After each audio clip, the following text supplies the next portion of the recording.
Assalamualaikum warahmatullahi wabarakatuh. Hai Sobat Kebun Teras Ana, semoga kita semua selalu berada dalam lindungan Allah Subhanahu wa Ta'ala. Jauh sebelum era mesin, bahan kimia dan pabrik-pabrik pupuk sintetis berdiri, kakek nenek buyut kita menaruh hormat yang luar biasa pada tanah. Mereka bertani bukan sekedar untuk memeras hasil, melainkan untuk merawat kehidupan. Para petani memberi makan tanah dengan apa yang sudah diberikan oleh tanah itu sendiri. Beberapa metode ini berasal dari ribuan tahun yang lalu. Warisan leluhur yang begitu berharga kini terkubur oleh modernisasi. Tanah yang dulunya gembur kini mengeras, air yang dulunya jernih kini tercemar. Kita lupa bahwa alam punya caranya sendiri untuk menyembuhkan dan memberi kehidupan. Pada video ini kita akan mengungkap 12 pupuk alami yang diambil dari tradisi pertanian yang telah berlangsung selama ribuan tahun. Untuk yang baru berkunjung, jangan lupa menekan tombol subscribe. Terima kasih. Teh kompos fermentasi Yunani kuno. Para petani dan filsuf alam Yunani menyadari bahwa nutrisi padat dari kotoran hewan dan bahan organik akan jauh lebih cepat diserap oleh tanaman jika diekstrak ke dalam air melalui proses perendaman atau fermentasi. Cairan ini bertindak sebagai pupuk daun instan sekaligus pelindung tanaman dari penyakit. Pada masa itu, mereka menggunakan metode ember primitif dengan merendam kotoran hewan atau bahan organik ke dalam air, lalu membiarkannya terfermentasi selama beberapa minggu sebelum disiram ke lahan pertanian. Bangsa Yunani kuno membuat teh kompos melalui metode fermentasi anaerobik atau tanpa oksigen tambahan di dalam wadah tanah liat besar. Mereka menggunakan campuran kotoran kambing atau domba yang sudah agak matang, dicampur dengan daun-daun bergetah kaya nitrogen seperti daun malva atau daun jelatang.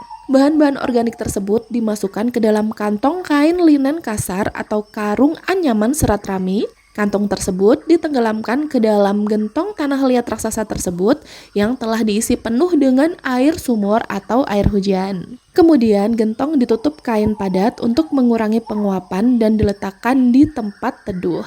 Campuran ini diaduk secara manual menggunakan tongkat kayu sekali sehari dan dibiarkan berfermentasi selama 7-14 hari.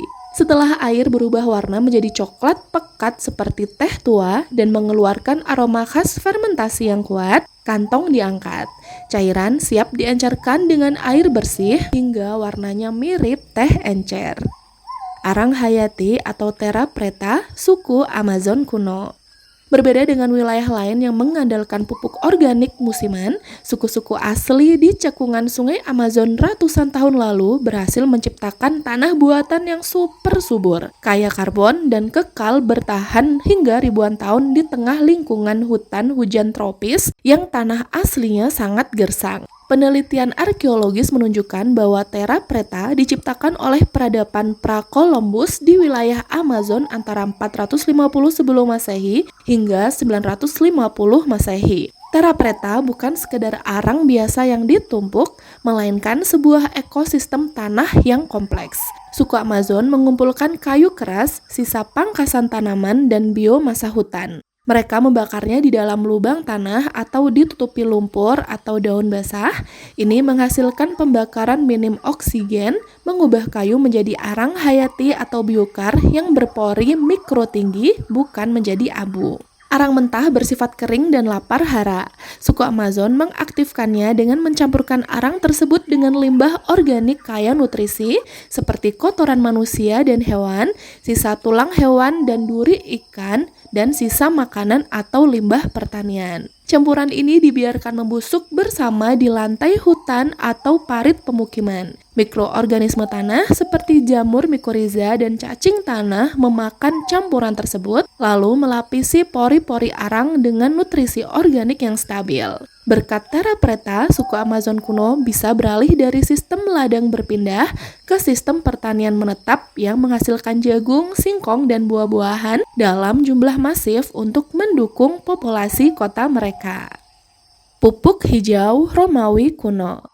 Masyarakat Romawi kuno menghadapi tantangan keterbatasan pasokan kotoran ternak akibat luasnya lahan pertanian yang tidak sebanding dengan jumlah hewan peliharaan. Sebagai solusinya, mereka mengembangkan teknik membenamkan tanaman hijau ke dalam tanah. Secara teknis, pupuk hijau Romawi tidak dibuat di dalam wadah pembuat kompos seperti pupuk modern, melainkan diproduksi langsung di atas lahan pertanian. Petani mengumpulkan benih tanaman legum atau tanaman kacang-kacangan. Benih ditebar di ladang pada musim gugur saat curah hujan mulai turun untuk melindungi tanah dari erosi musim dingin. Tanaman dibiarkan tumbuh lebat hingga menjelang fase berbuka atau berbuah. Ini adalah fase sebelum memproduksi biji, di mana kandungan nitrogen dan biomasa hijau berada di tingkat tertinggi. Di saat ini, petani memotong menggunakan sabit atau diinjak-injak oleh hewan ternak agar batang dan daunnya hancur, kemudian membenamkannya ke dalam tanah menggunakan alat bajak Romawi kuno. Jaringan hijau yang terbenam ini dibiarkan membusuk secara alami di dalam tanah. Penanaman tanaman utama dilakukan beberapa minggu setelahnya. Hal ini memberi waktu bagi bakteri tanah untuk mendekomposisi bahan organik. Tepung tulang Eropa kuno. Tepung tulang merupakan salah satu pupuk fosfat alami tertua di dunia yang telah digunakan sejak era Eropa kuno untuk memicu pertumbuhan akar dan meningkatkan hasil panen biji-bijian. Karena struktur tulang sangat keras, petani Eropa kuno menggunakan dua metode utama untuk mengubahnya menjadi pupuk yang siap diserap tanah. Pertama, metode pembakaran. Ini adalah metode paling umum karena paling cepat menghancurkan struktur keras tulang. Tulang sapi, domba, atau babi dikumpulkan setelah dagingnya habis dikonsumsi. Tulang dimasukkan ke dalam tungku api atau tumpukan kayu bakar. Proses ini menghilangkan seluruh kandungan lemak dan protein, menyisakan struktur mineral putih yang rapuh. Kemudian, tulang yang telah menjadi arang putih atau abu ini ditumbuk dengan mortar batu secara manual hingga menjadi bubuk kasar. Metode kedua, pelapukan alami. Metode ini menjaga kandungan nitrogen tetap utuh, berbeda dengan metode bakar. Tulang segar dimasukkan ke dalam parit atau lubang kompos yang lembab bersama kotoran hewan selama berbulan-bulan atau bertahun-tahun. Asam alami dari proses pembusukan kompos perlahan melunakkan struktur tulang. Setelah melunak, tulang dipukul menggunakan palu kayu besar di atas landasan batu sebelum disebar. Jerami padi Tiongkok kuno. Dibandingkan peradaban lain yang sering membakar sisa tanaman, petani Tiongkok kuno adalah yang pertama di dunia yang menyadari bahwa pembusukan jerami jauh lebih menguntungkan tanah daripada membakarnya. Petani Tiongkok kuno menggunakan 3 metode utama untuk mengubah jerami padi yang berserat kasar menjadi pupuk yang kaya unsur kalium dan silika. Metode kompos lumpur sampah atau metode basah ini adalah metode paling populer untuk menghemat air dan ruang. Jerami padi dipotong kasar, lalu ditumpuk berseling-seling dengan lumpur kaya nutrisi dari dasar saluran irigasi atau kolam ikan. Di antara lapisan tersebut, mereka menyiramkan urin manusia atau hewan atau kotoran babi untuk mempercepat pembusukan. Tumpukan ini ditutup rapat dengan lumpur tebal agar kedap udara. Proses dekomposisi dibiarkan selama beberapa bulan hingga jerami menjadi hitam, lunak, hancur, dan mirip tanah subur. Metode kedua, alas kandang babi.